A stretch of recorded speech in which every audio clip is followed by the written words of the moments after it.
I don't know. I guess I look at life under the lens of you got one shot, like mom spaghetti, knees weak, armor heavy. Like you get one shot at this thing. And if you want to actually be something that someone remembers, not only your friend group, but more importantly, kids and that kind of thing, about like, are you and will you be an inspiration to those around you and the younger generations when you kick the bucket? Or are you just going to be someone that we're like, oh yeah, it's like they're a cool person. For me, I want to be known as the guy that like, dude, I want to be like that guy, or like I want the work ethic, like I want positive attributes that hopefully inspire other people. And so part of that is selfish in the nature that I hold myself to such a standard. You're listening to The Hot Wash by Born Primitive Tactical. I'm Bruno Fallon. I've spent my 4-decade career in some of the most elite units in the United States Special Operations community, where I learned that elite operators aren't made overnight. They're forged through hardship, discipline, and relentless drive. In each episode, I sit down with the most accomplished and innovative leaders in special operations, industry, coaching, and athletes of all disciplines. Let's jump right in. All right, everybody, welcome to The Hot Wash. I'm still Bruno. I haven't changed. Anybody that is watching, I don't think I need to introduce my guests, but for those of you that are just listening, we got Matt Best here, Black Rifle Coffee, and does some of the most funny shit I've ever seen in my life. Matt, welcome.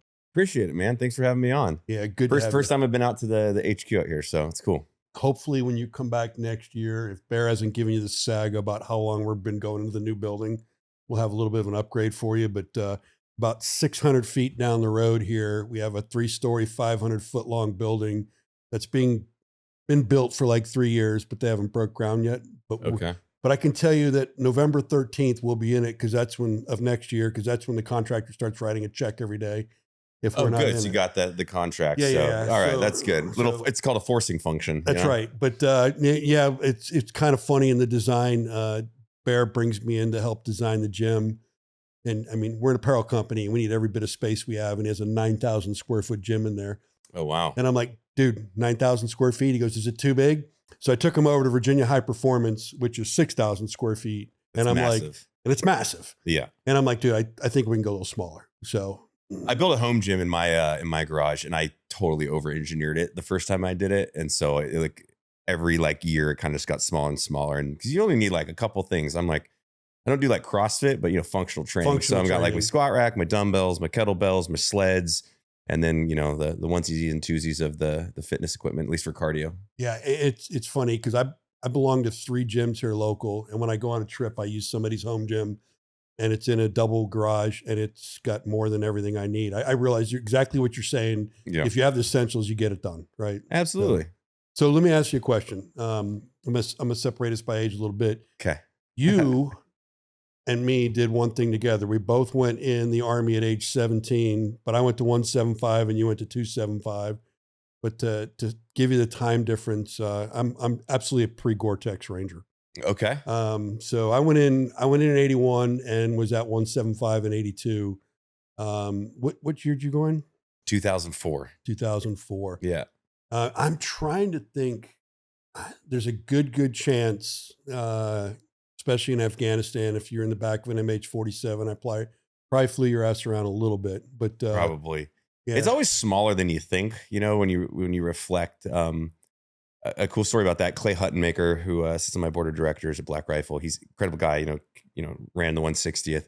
But we'd talked about a mission, and he read my book and he was like, oh my God, I was watching you via ISR when you were doing that. I was like, well, that's hilarious. And so it was just such a weird connective tissue that, 15 years later, whenever that conversation took place, it was just a weird callback. But yeah, it is such a small thing, especially in that GWAT era. So it's a small world. It's a small community. What I love about that, not to really go down the lane of it, but all these folks that are out there that kind of step out of line and embellish stuff.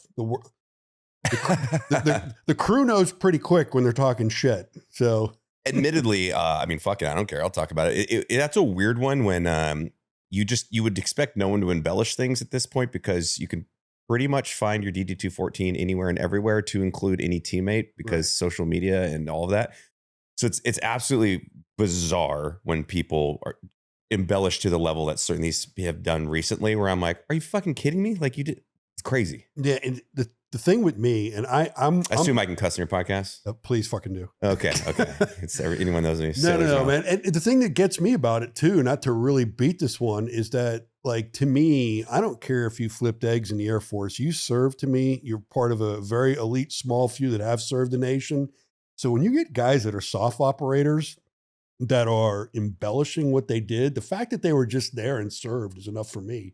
I don't understand why everybody has to go down this road and make a big thing. I did 30 years active and 10 years with the government after that in the JSOC community. And I don't think in 40 podcasts we've talked one war story, because there's a reason for that. That shit stays at the campfire. We all know what we did, but the ones that are getting out and doing it, it is what it is. But what made you join at 17? I'm just curious if you had the same push I did. I mean, I honestly, I knew from a very, very early age I was going to serve in the military. I mean, it was always kind of a fantasy of mine. I was just, my uncle was actually a Navy SEAL, and I remember the Swick boat teams when I was like 8 years old came by, and they had whatever it was, like a 7 Delta at the time. And I remember these like big burly mustache wearing dudes and BADUs and like, oh my God. And then my dad was a Marine. But then obviously when like 9/11 happened, like most veterans from the GWAT, my 2 brothers were graduating on September 11th, which that was their graduation day. It got pushed a couple of days, but I mean, seeing them with the level of pride on like, I think the 13th when they graduated and they're like Marine stuff. So I always laughed that I was inspired by like Marines and the Navy side, but I decided to join the Army. That was mainly because I just saw Black Hawk Down. Like a lot of us Rangers, you watch Black Hawk Down. I'm like, that is the coolest shit ever. I want to do that. So that just is what I wanted to do. And then there's a little bit of competitive nature there, correlated to my brothers, because, they were Marine grunts and I love Marines, but also I wanted to do something a little better as the youngest brother to rub in their face. And I remember my oldest brother one day, he was like, you'll never be a Ranger. I said, well, bet, like, watch this.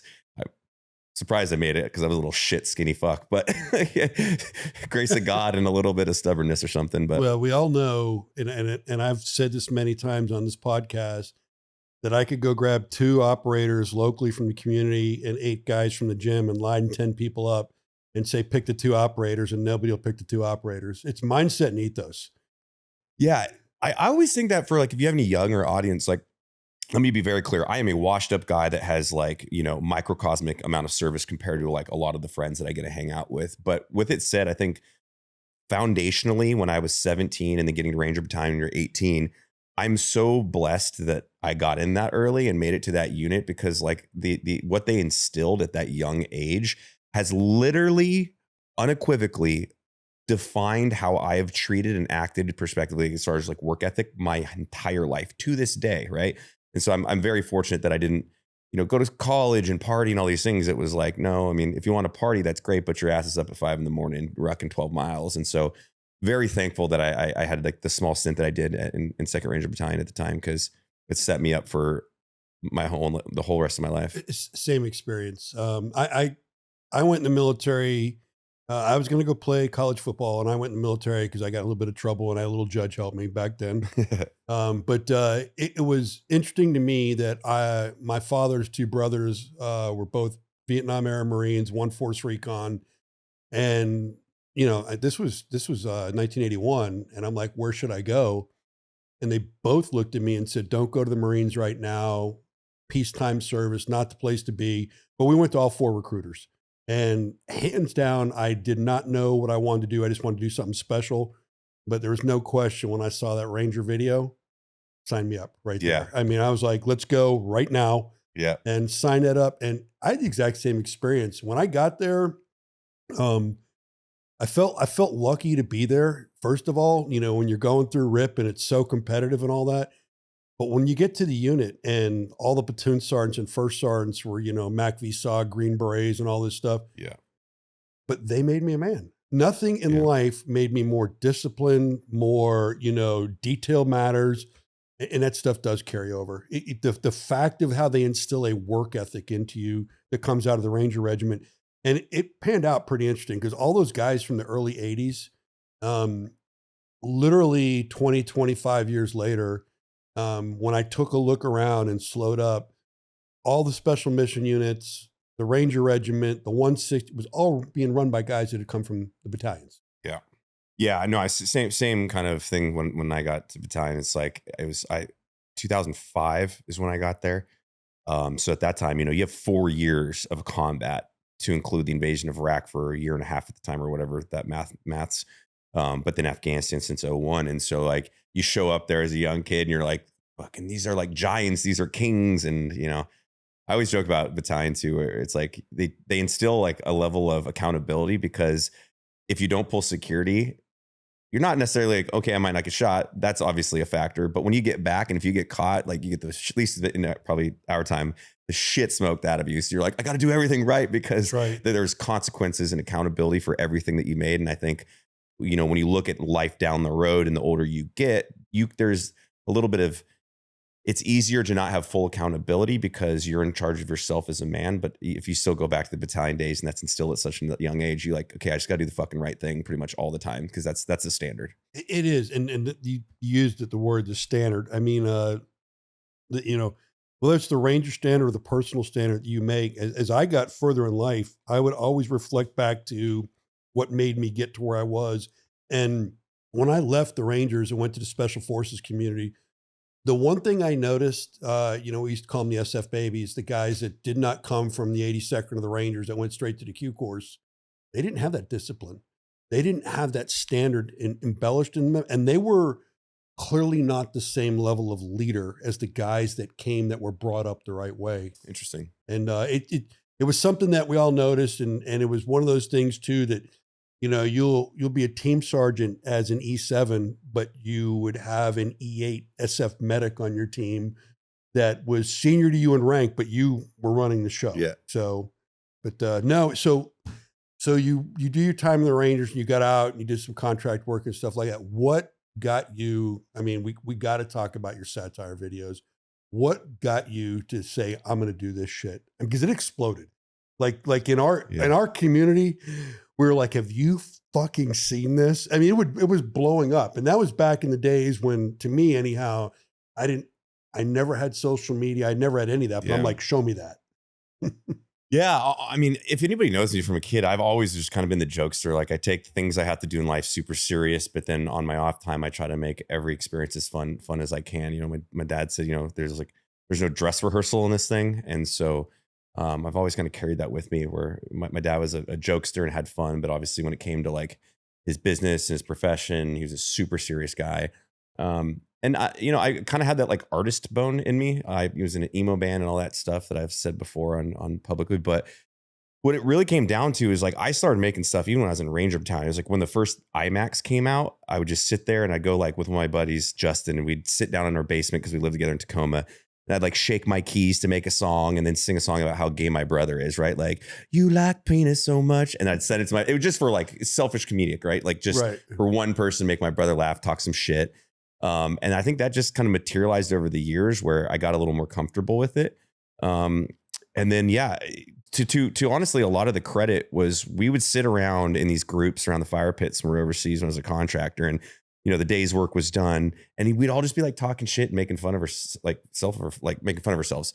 I mean, one specifically, we were all joking about how if there was like a piece of trash in the road, we'll swerve it. And then, your girlfriend or your wife would be like, it's not a fucking IED, because you're back home. Right. And so it was like, okay, that's a really serious actual like mental conditioning that has happened to protect you and your job.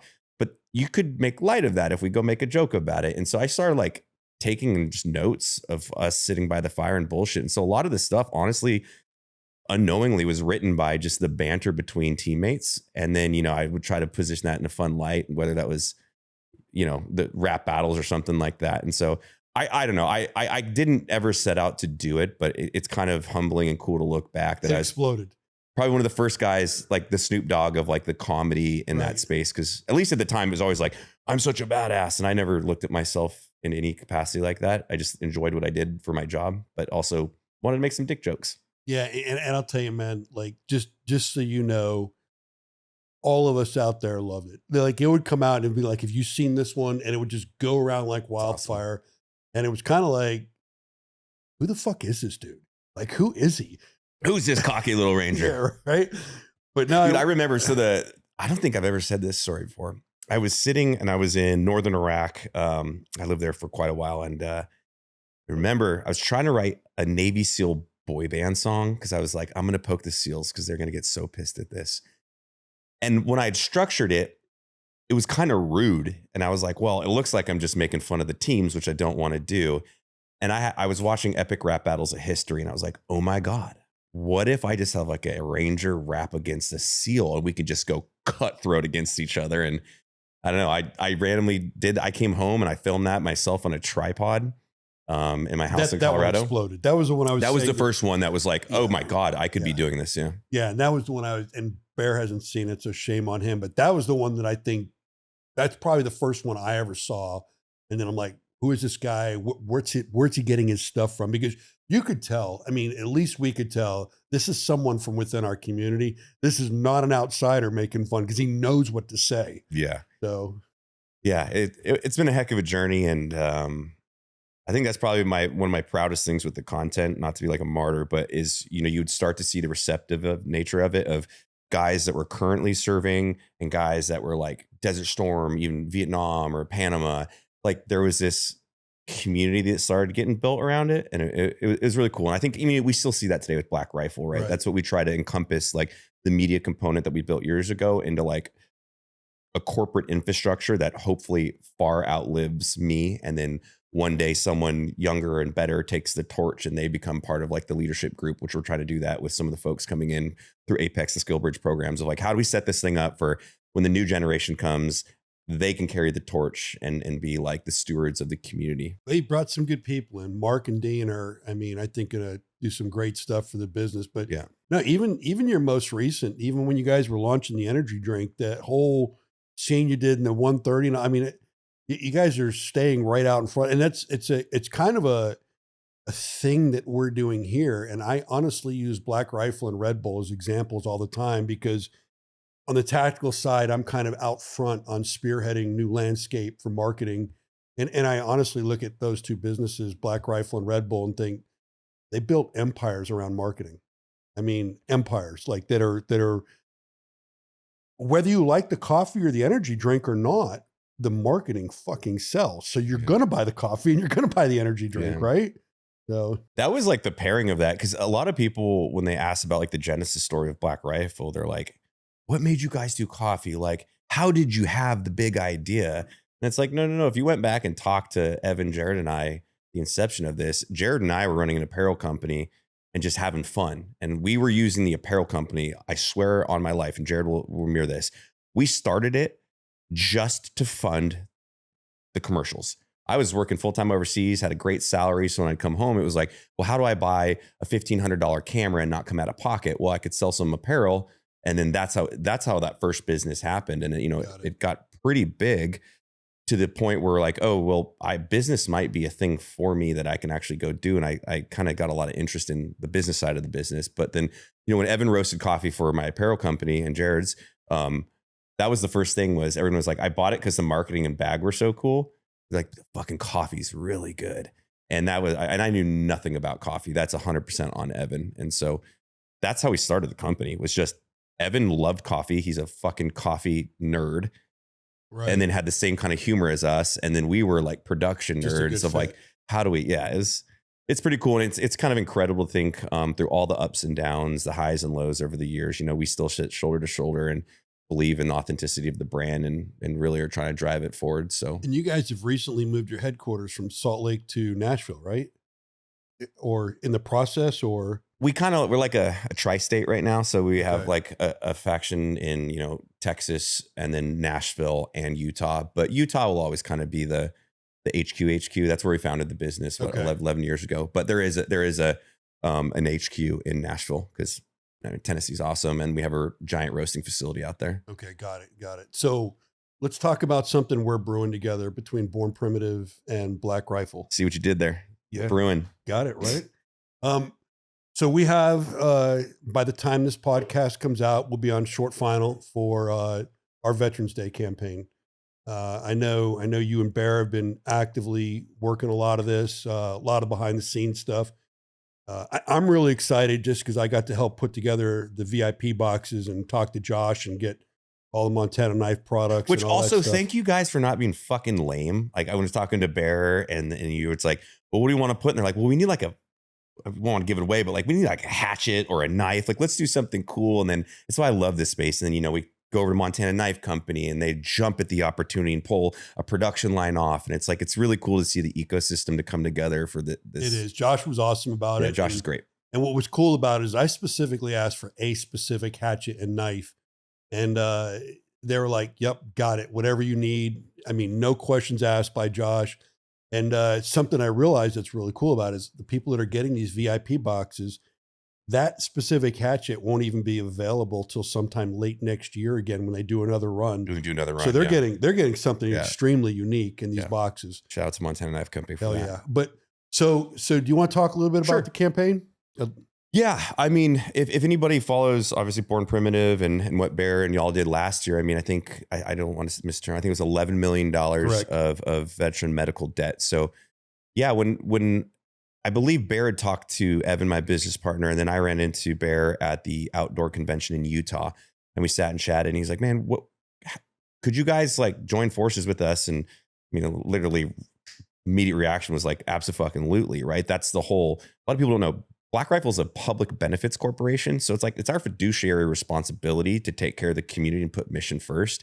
And it's like, we have a simple saying, great coffee, great mission, no compromise. And so anytime an opportunity like this comes across the board, like we try to jump at it because it fits the realm of Black Rifle so perfect. Like we can put this big message out to all these people, hopefully inspire people to participate in it. And at the end of the day, $25 million in debt, if we hit that number, is like, I mean, I might pat all of us in the back for that. It's pretty freaking incredible. It is incredible, especially when you look at, I mean, you guys had today a veteran that was a recipient, but when you look at these people that, and just to harp on one thing. Dude, like legit gives me chills, like, especially coming off this morning, so I interrupt, but like you talk to this lady, Lindsay, and it's like, they got hit out of nowhere with this debt. You can't get loans. You can't, it pauses your entire life. It could crush your life. Crushes your life, right? And then it's like that snowball effect with debt. Like the more debt you have, the more you incur because you're having to do really poor financial decisions. And I'm not saying that that's what happened to her, but she would like straight up just cries today when Bear and I are talking. She's like, you have no idea what you did for family. And I'm not saying we did it, but like we are also the brands coming together to be the tip of the spear on the initiative. But it's really cool to see the end user impact because a lot of times you're like, we support veterans. But when you see it there and you see your husband who's also a vet and they're like, dude, you're giving us a second fucking chance at this go. Like, that's right. Dude, that's what's like all about, right? That's what it's like all about. It's amazing how much distressed medical debt's out there. And that's what we're attacking. There's medical debt and there's distressed. So all these people that are going to be recipients of this campaign are in crisis mode. Their clock has started. And, I think it's awesome. I know the goal is 25 million. I'm an optimist. I think we're going to beat that. I hope to. Yeah, me too. Well, I'll tell you. Even if I have to throw some of my personal money in there. Let me throw this at you. Yeah. So, and I'm sure Bear told you the story. Last year it was 5 million. That's what we started out with. And we were 24, 30 hours into it and looking at each other. And we're like, Barry, we need to get more. Like this is a very effective campaign. People are responding to it. And then it went to 10 and then it went to 11. And to be honest with you, it was all Bear's idea. It was one of those, do you think this will be cool? Do you think this will work? Do you think we'll be able to make a difference? So when we came out of that one, we're like, we need to partner with a powerhouse, somebody with the same ethos as us. And it's obviously you guys. And we had done some other talking, but I remember talking to you at Western Hunt as well. And you didn't even hesitate by saying, let's do this. And I think what's nice about it, what people need to know is we've been planning this for, 7-8 months now. It's been very deliberate. It's almost like a military campaign that we're going into this. And then by the time this podcast comes out, a few days later, we'll have a bunch of formal announcements out. But I mean, anybody listening, bottom line is you go on either Black Rifle or our website, you make a purchase, you donate, and that we take those dollars and we buy distressed debt with that. And we get these veterans out of a bind. It's huge. It's huge. Yeah. The end impact is incredible. And yeah, we've had like, it's fun because I get to sit behind the mic and say it sometimes, but like complete shout out to my team, like Dean's participation. My girlfriend Casey has just been crushing it. Like she's working extra hours just to get this done. She's a workaholic. Yeah, it's just cool to see that everyone's like extra inspired because, you know, when you have the opportunity to meet these folks in real life and they're like, I mean, we paid over $350,000 to the gal in Colorado that we went to see. And, you know, what a story. You sit there and just the heartbreak that goes along with this stuff. She's a gold star wife. She lost her husband from an IED in 2006. And then she served as well. Years later, she gets in this crazy car accident and then accrues all this debt because somehow TRICARE doesn't take care of it. So this is someone that didn't like that's what I think people need to like hear on that side is this is something that was just an absolute tragedy. Like she gets in a car wreck. They air flight her somewhere. All of a sudden she wakes out of being in the hospital 7 days later. And it's like, well, all this debt's yours to carry now. Bye. Have fun. And it's like, fuck, man. Yeah, thanks for your service. Yeah. Thanks for your service. Like, dude, what? Like, if that doesn't fucking piss you off, right. Like there's a lot of other stuff we got to do. Like, how do we interface with like the VA to ensure that stuff like that doesn't happen, which is a bigger picture. But then in the interim, how do we actually like take away that distressed debt where now like she could actually maybe go buy a home one day. Right. And this is a gold star wife. She deserves all of her freaking support and help. That's right. Yeah. That's right. No, this stuff keeps me motivated. It gets me really motivated. And I think that it's something that when I think the two businesses and of course, Montana and I's helping us out. I think that when people see this, the energy it's going to get behind it's going to be explosive. Very optimistic. Excited about it. So let me ask you another question, something that I know you're big on, ethos and mindset. I'm 60 years old. I'm going to go. Looking good though. Thank you, ma'am. More jacked than I am. I'm going to go in the box, jacked. That's when they put me away, I am not going to go. Nobody's ever going to use the word fatty when I walk by. Okay. Yeah. But you know, as well as I do that every day you get older, every day with what you do, with what you have to do in your calendar, simple things slip. People let fitness slip, people let nutrition slip, disciplines. What do you do with your schedule, which I know is insane between travel and everything else? What do you do besides have that Ranger ethos to keep looking the way you do, training the way you do and going? Maybe admittedly it stems from an insecurity perspective where I'm like, dude, same with you. Is like, I want to be a fit guy. Like, I don't know. I don't know. I guess I look at life under the lens of you got one shot, like mom's spaghetti, knees weak, arm are heavy. Like you get one shot at this thing. And if you want to actually be something that someone remembers, not only your friend group, but more importantly, kids and that kind of thing about like, who are you and will you be an inspiration to those around you and the younger generations when you kick the bucket? Or are you just going to be someone that we're like, oh yeah, it's like, yeah, they're a cool person. Like for me, I want to be known as the guy that like, dude, I want to be like that guy, or like, I want the work ethic. Like I want positive attributes that hopefully inspire other people. And so part of that is selfish in the nature that I hold myself to such a standard of like, I would say 60% of the time I don't want to do shit, especially with like work and travel that I have to do. But it's like, suck it up, little buttercup, get in the fucking 5 a.m. flight and get after it. It's the same thing. It's just holding yourself accountable. You know, you get to the hotel room at 7 p.m. It's like, I could just go to bed. And you're like, well, maybe I'll get in bed. I'm gonna do freaking, 200 push-ups. Just a constant accountability on yourself. And I just try to do that. I mean, I don't get it right every time, that's for sure. But no, there's no question that if you're 9 out of 10 times hitting that button, the 10th time is fine. I've learned that over life. Sometimes I'm just going to go fucking have a pizza and a beer. Of course. And then the next day I'm going to absolutely destroy myself in the gym. And the crazy thing is usually when I eat something like that, I am so powerful the next day anyhow. Yeah. The body loves it and responds to it. And you have you get super crazy vascular and all that because the body's doing something crazy. Well, and anyone that says you have to be on 100% of the time, you got to let yourself like have that off day once in a while where it's a pizza or a beer. But I mean, consistency is king, right? It's like if you brush your teeth great one time a month, you're going to get cavities. Like do an okay job 28 days out of the month, and that's a far better outcome than that one time. It's the same with fitness, the same with business, just like it's consistency and that's it. No, I agree. Consistency is everybody asks me, even my son, he's half my age.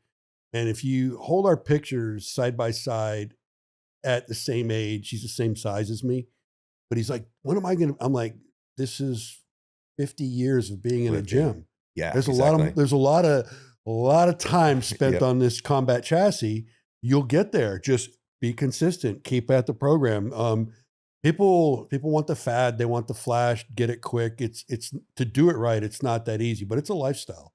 100% lifestyle. Yeah. So how are you? I think my most challenging thing is never finding time for the gym. Yeah. It's the eating on the road. That is always the biggest challenge to me. I'm actually probably decently out of shape compared to like how I normally sit right now, which is I still consider myself good shape. But dude, because I've been on the road, the last couple of months have been, if I'm in one location more than like 3 days, it's like a vacation, right? But then it comes with all the other stuff. So I struggle hard on the diet stuff, because to your point, like you try to do things where like, hey, if I'm going to stay at this hotel room, I'll make sure it has like a bar and grill so I can get like salmon and rice, but you know, it's expensive. And then, so and then the travel component's freaking hard. Especially if you're doing business. You're out on the, you know, like before coming in the podcast, we're at a SHOT Show meeting. And, you know, what do I remember about SHOT is it's not a week of 15-hour days business. It's a week of eating like shit. That's, you know, because you're just giving me so something. I have a pro move. I'm going to tell you about this. I don't know if I should give my secret away, but I'm going to do it because it took me years and years of SHOT Show. Is I always get, usually, sometimes, but if I can, Trump Tower, because that's no smoking, no casino. They have fridges in their room. They have like a kitchenette, so it's like a small kitchen. The day I land, I usually get an Uber straight over to a meal prep place that they have right down, like it's right down from downtown, and I buy like 25 meals, and then I go put them in the fridge. And that way there's breakfast and lunch, and then you know you're going to do the dinner thing. Right. But that's like the pro move right there, because if not, then you're sitting in those Vegas lines and you're getting this trash food. And no, it's funny, I resort to almost an all steak diet out there, because I'm like, just give me a steak. Give me a steak. Give me a steak. That's fair. Give me a steak. But yeah, so how many SHOT Shows you got on your belt now? I've been going for 10 years, but I think I've missed like 3 or so. Okay. Yeah, it's man, to me, it's super fun not being as popular. Like 2017, 18 for me was wild, because that was like peak of the movie and all of that. But the last like 2 SHOT Shows I've been to, it's pretty awesome, because I'm like a nobody. So I can walk around and actually enjoy the show. Whereas before it was like crazy. I'll bet you don't get, I have a couple ambassadors that come to SHOT Show that we specifically cycle them out to get them a break, because people aren't there to, and the problem we have with SHOT is that I think it's 90% lookers and 10% buyers, but you know, that 10% does count to us. Yeah. I think the tactical community's kind of chilled out a little bit. I think it's more of the people that actually participate in it, because back in like that 18 era, I think there was so many of like I don't want to say wannabes, that's a rude term, but enthusiasts, that it was the cool thing to do, because like soft was like super sexy and all these things. And it seems more now, when I at least shot, that the people there are people I really enjoy, that have like careers in the field, or they're enthusiasts of firearms. And so it's not as like airsofty. Nothing against that. I'm pro airsoft. I used to airsoft, actually. The one thing I do like about it is how many people you run into that you haven't seen in years. Yeah, just walking around, you're like, I haven't seen you in 15 years. What's up, man? It's because everybody's in the industry now. Yeah, so, that's true. So what do you have on your plate, personal level, that any goals, any cool shit coming up? Do you, like, let me ask you something. Have you even heard of like the tactical games and the Patriot games and all that kind of stuff? Yeah, we've supported some of those. Do you do anything like that? I personally don't. I'm a weird guy. Like I'm kind of an introvert, and I travel so much and stuff. So if the occasional thing I want to do that, like I have a gun range at my house in Texas, I'll throw my ruck on and just brutalize myself and do whatever I want, like just for myself. No, those games are cool, but you're saying personal goals. Well, I'm in a little bit of a predicament. My life's been on pause a little bit for a couple years now, just because got some personal stuff with a divorce going through. And so I've had to kind of like be static a little bit, which has been mentally very, very challenging. And I'm not going to get into any more of that. But for what it's worth, I am 7 months into separation on a divorce too. So I feel you. Yeah, I mean, it goes for both parties, right? It pauses your life significantly, and that's massively challenging, especially for a guy like me that wants to go create and has all these fucking crazy ideas. But yeah, eventually, once that's has a bow on it, and I'm really excited to kind of like, I got some music that I want to write, and things that I think they're going to shake up, shake up the world, not the world, but the community a little bit, in a really fun light. So Is it going to kind of be like what you used to do, or is it? I mean, is it a different twist, or? yeah, I think yes and no. I mean, I'm gonna keep doing a lot of the stuff that I've done before that's like super entertaining based, but I also like want to like grow as, like an artist, for lack of better terms. And music's always been one of those things I'm really, really interested in. So I'm gonna take a little go on actually some like serious music, I think. Which, Really? yeah. So I mean, that's going to be interesting, because you're going to, Yeah. guys are going to be waiting for the I know. punchline the whole time. They're going to be like, when does he do the funny shit?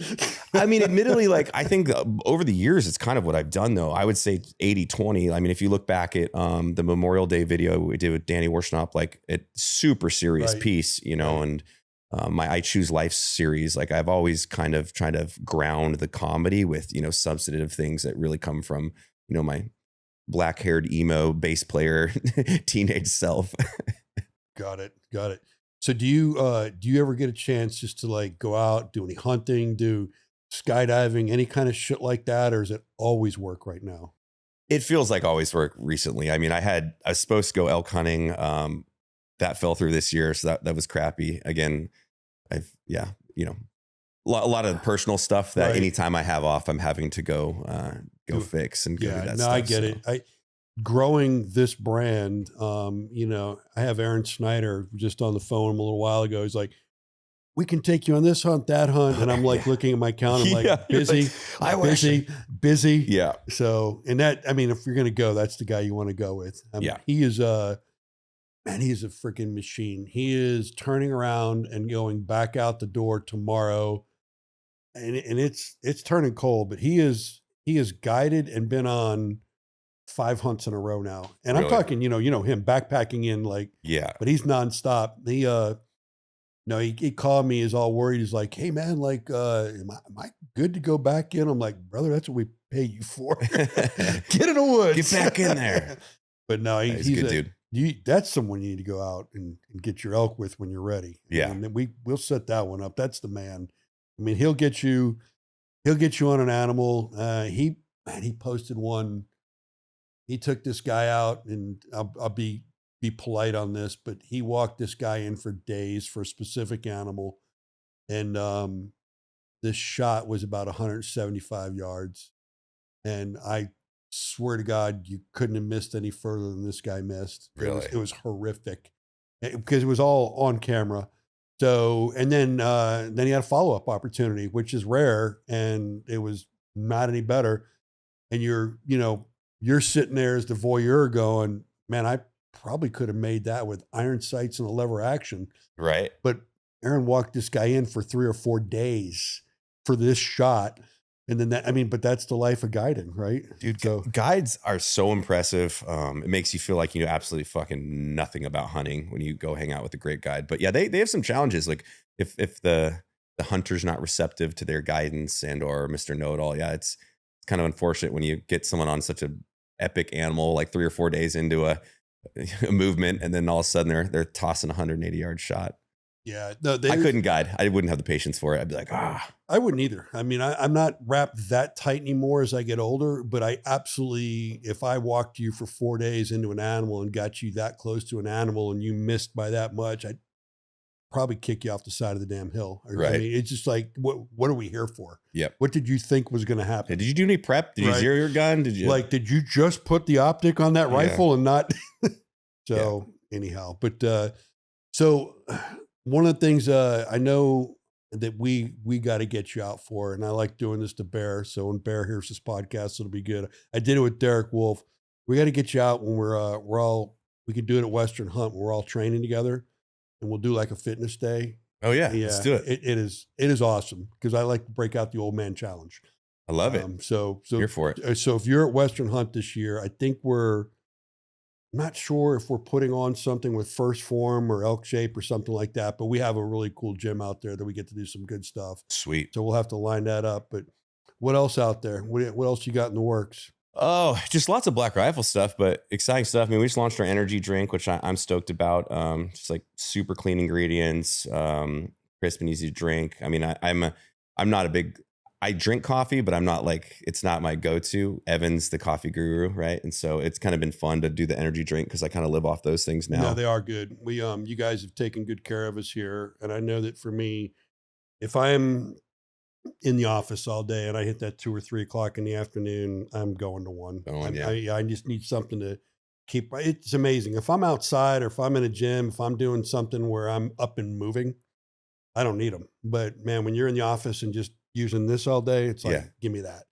So. Well, with that, and then we got some cool stuff too. So we're like, we were at last year, but this year I signed a contract again with the official coffee/caffeine of SHOT Show. So that's cool. It's always great. I mean, we love that convention. We love the folks that go out there. So we're proud and honored to be a part of that again. You guys are front and center when you walk in. If I remember, your booth is always like right there. Yeah, we got a pretty cool booth coming up this year too. What else we got? I don't. Do you know what Cowboy Christmas is? Mm-mm. Oh, it's like the NFR event in Vegas. Oh no, I think it's in the Chicago. No, it's in Vegas again. Sorry. But it's like the huge rodeo. Right. So it's like the Western SHOT Show. And if you're into that stuff, it's fucking awesome. So we're the official coffee of that, which is cool because we got like Rocker Steiner. He's one of our athletes and we're going to do a whole Western thing. But don't bring your wife or girlfriend, whoever, guys, if you're going there, because you're going to get about $2,000 worth of boot purchases. Because like Boot Barn has this like, dude, Boot Barn has to have like 20,000 square feet of booth in there. It is freaking insane, crazy. And they got like every boot ever. I mean, it's a cool spot to go and check out. Yeah, that's probably not good for me either, though, let alone the wife or girlfriend, because I'm a boot guy. And yeah, I have this place in Dallas that I always go to. And I want to say I've got 3 or 4 sets of exotics that it's funny. I've got a size 13 foot. And every time I've gone in there, it's been a customer has ordered a custom set of boots and didn't pick them up, and they've got them marked down. Oh, really? And I walk in, I'm like, that's real croc? Yeah. I'm like, they're mine. They're mine. Bear's even seen it. I have a suit cut when I'm out west just for cowboy boots because how everybody wears them. You got the pant leg cut for it, right? But I wear those Crocs. They're like a really light brown and the horns are on the toes. Oh, dude. You walk in, everybody's just looking at your feet and going, you win. You win. You win. So I know. I bought like 2 cowboy hats there. I always have a hard time wearing a cowboy hat because like, even though I own cattle and stuff, but I'm like, feel like stolen valor a little bit because I've been on a horse like 5 times in my life. So I'm like, I don't want to wear it because they're going to be like, you rodeo? Like, I sure as shit don't. Too old for that. No, I'm the same way. I've been given a couple, like gone to events. They're like, hey, wear this hat. I'm like, man, I'm total imposter. Yeah. That is not me. I am not a cowboy. But if you got a ball cap, I'll wear it all day long. Right. So, hey, this is Bruno, and you've been watching the Hot Wash by Born Primitive Tactical. Please don't forget to like and subscribe our podcast. And thanks for watching. Now back to the podcast. So do you guys, I don't remember, you guys didn't have a booth at Western Hunt, did you? No, we did not. You were there. You were just kind of out there walking around. Yeah, we just took the fam up and yeah. That is a great event, and I'm looking forward to that this year too. We actually increased the size of our booth. It's going to be crazy for us this year because we do SHOT, and then it's like 2 weeks later is Western Hunt, but overlapping with Western Hunt because now we're doing the Mossy Oak Bottomland and hitting that spectrum of hunter. There is the Great American Hunt, the NRA show in Pennsylvania. That is a 9-day long show. So we have Western Hunt going on, and we have the Great American Hunt show in Pennsylvania.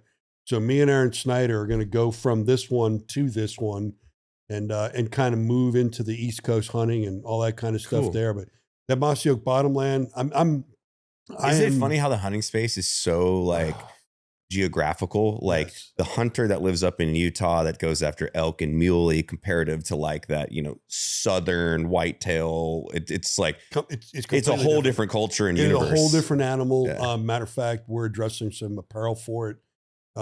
These guys in the back here we have so much energy. We spend a lot of time with tactical apparel because what we did when we built it was we went after human performance. Dude, shameless plug for you guys as well. Your tack pants are great, but the tack shorts, because I'm a guy that always wears shorts. Oh yeah. The greatest short I've ever worn, and I'm not saying that lightly because I I can say this is someone when, rest in peace, Tom Davin, love you, buddy. But like when I talked to Tom Davin years and years ago, 5'11" never had the short, and I used to cut him. I'm like, Tom, you got to do the short because like I need something durable that I can carry my gun and have a knife, but then also stretchy where it's comfortable. And if I sit down on the couch, I'm not feeling like I'm wearing canvas, you know? But ever since I got those shorts from you guys, I have been wearing, that's all I wear. I think I bought 15 pairs. No, it's the only short I wear. Please tell me you got the tiger stripes. I got tiger stripe. I got black. I got brown. I got OD green. I have Marpat. Yeah. So okay. I got a little flavor of all of them. Yeah, dude. So that was literally the best shorts. Yeah. Yeah. And when we were operating in a vacuum, I had my outdoor team making an outdoor short. We were making the tactical short, and the tactical short was, my guidance was take the op pants, cut them off at the knees, and let's go, you know? And then I looked at the short that the outdoor guys were building. I'm like, we're basically building the same fucking same short. So we went and we changed the name of it and all, but I'm the same way. It's literally my favorite short on earth. And you're right. It can hold a gun. It can do anything you want. And they're soft, man. I hate that. Yeah. I fucking hate. That's the one thing about our op pants, our hunting pants and all that is once you get away from that ripstop cotton, man, you know the deal. As soon as you sweat in it, you get the salt in it, you get the stiffness in it. Once it's wet, it stays wet. Yep. Once you start wearing this shit, I call our op pants tactical pajamas. Yeah, no, yeah. So, and I always my gauge of like how good it can hold up is I send shit to my brother. So I sent my brother like 5 pairs of those shorts, and he loves them because he is, I'm not kidding, a fucking mountain man. This is a guy like lives in middle nowhere, Montana, like doesn't have a heater. So he chops all of his wood all summer and year to build cords of wood so he can have, you know, heat during the winter.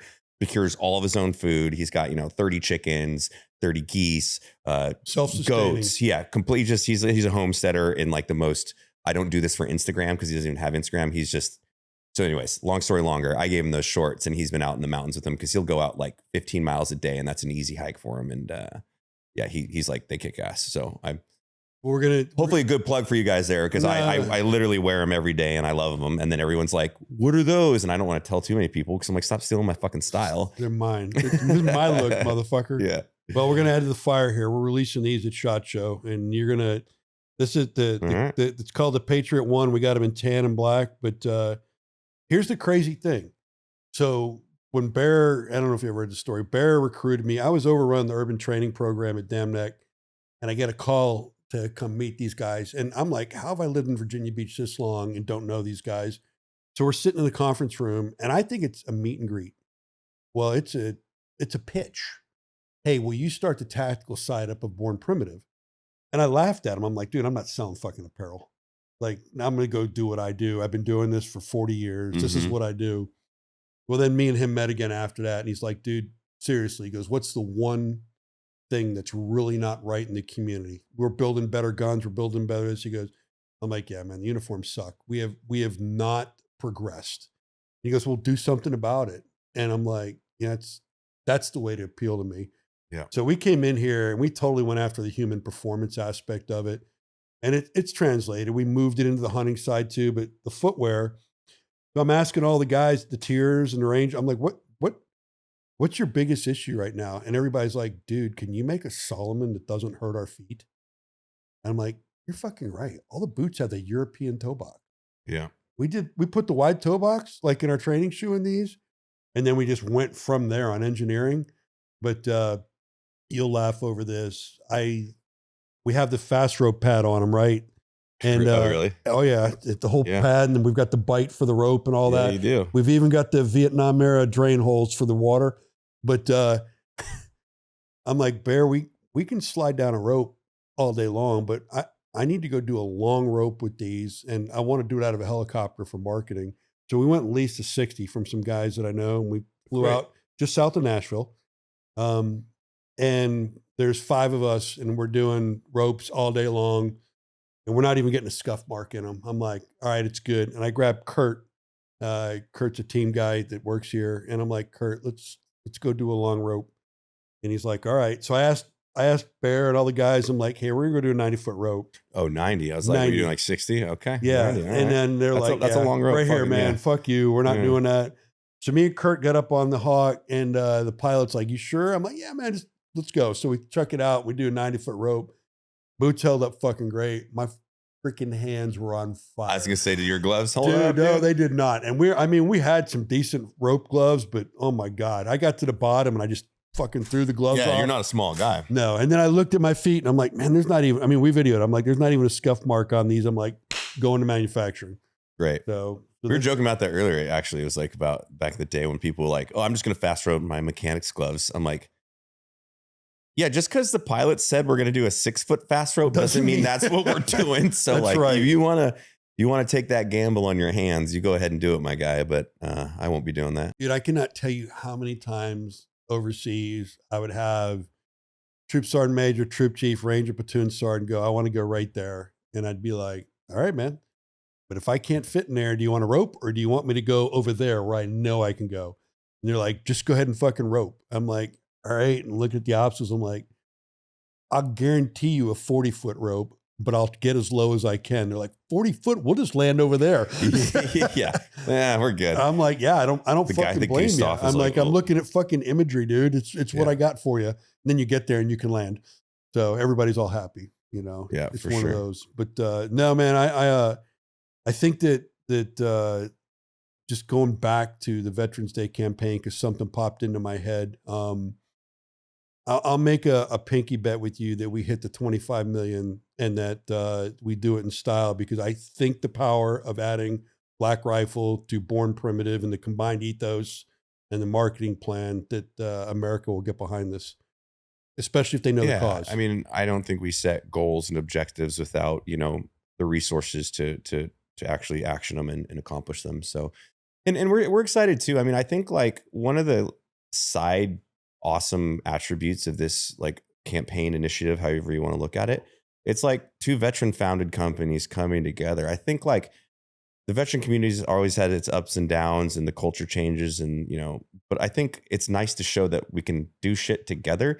Cause I mean, like theoretically, you guys sell clothes, we sell clothes. Like, that's right. Right. There is some like crossover of competitive nature. We have similar, like, we believe in the same values and ethos, of course, but it's also like dope, like a rising tide lifts all ships. And I hope that us doing this inspires more people if we do it next year to be a part of a larger group and like show that like, let's just build a powerhouse of fucking great, like-minded folks that want to take care of our community, like actually fucking make impact, not just thank you for your service kind of shit. Like that's cool, but let's actually go fucking make a change in someone's life.